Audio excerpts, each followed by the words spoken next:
Good morning friends. Sun marketing Madurai. இன்னைக்கு நம்ம பார்க்குற டாபிக் பிஇசி. பிஇசினா நீங்க என்னன்னு கொஸ்டின் பண்ண வரீங்க. கரெக்டா?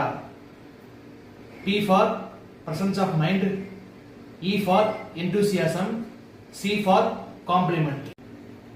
பிரசன்ஸ் ஆஃப் மைண்ட் ஃபர்ஸ்ட் கேட்டகரியில இப்ப நம்ம பார்க்க போறோம். ஆப்போசிட் பர்சன் நம்மகிட்ட பேசும்போது நம்ம காது கொடுத்து ஃபர்ஸ்ட் கேட்கணும், ரெண்டாவது மனசுல உள்வாங்கணும். இதுதான் உண்மையான பிரசன்ஸ் ஆஃப் மைண்ட். இது நம்ம ப்ராப்பரான முறையில ஃபாலோ பண்ணோம்னா நம்ம ஒர்க்கை சரியான முறையில முடிச்சிருப்போம். நம்ம ஒர்க்ல ரைட் டெசிஷன்ஸ் குயிக்காவும் எடுப்போம், ப்ராப்ளம் சொல்யூஷன்ஸ் இம்ப்ரூவ் பண்ணுவோம், பிளஸ் மிஸ்டேக்ஸை அவாய்ட் பண்ணிடுவோம். செகண்ட் கேட்டகரியில எந்தூசியாஸ்ட பத்தி இப்ப நம்ம பார்க்க போறோம்.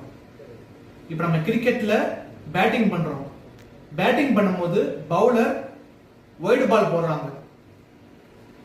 அந்த வைடு பால் சிங்கிள் ரன்னா இருக்கலாம், 4-ஆ இருக்கலாம், இல்ல 6-ஆ இருக்கலாம்.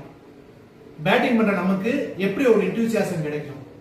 அதே மாதிரி பீப்புள்ஸ்க்கு எனர்ஜி கொடுக்கணும், மோட்டிவேஷனா இருக்கணும், பாசிட்டிவிட்டியா இருக்கணும். ஃபைனல் கேட்டகரியில காம்ப்ளிமெண்ட் பத்தி இப்ப நம்ம பார்க்க போறோம். Build good relationship. அதாவது அப்பா கிட்ட போனா ஒரு காம்ப்ளிமெண்ட் கிடைக்கும், சார் கிட்ட போனா ஒரு காம்ப்ளிமெண்ட் கிடைக்கும், இந்த கவுன்சிலிங் டாக்டர் மீட் பண்ண காம்ப்ளிமெண்ட் கிடைக்கும். அப்படி எதிர்பார்க்க நம்மளே ஒரு பீப்புளுக்கு காம்ப்ளிமெண்ட் கொடுத்தா நம்ம லைஃப் எப்படி இருக்கும்? இதுதான் பிஇசி. சிந்தியுங்கள், செயல்படுங்கள். தேங்க்யூ.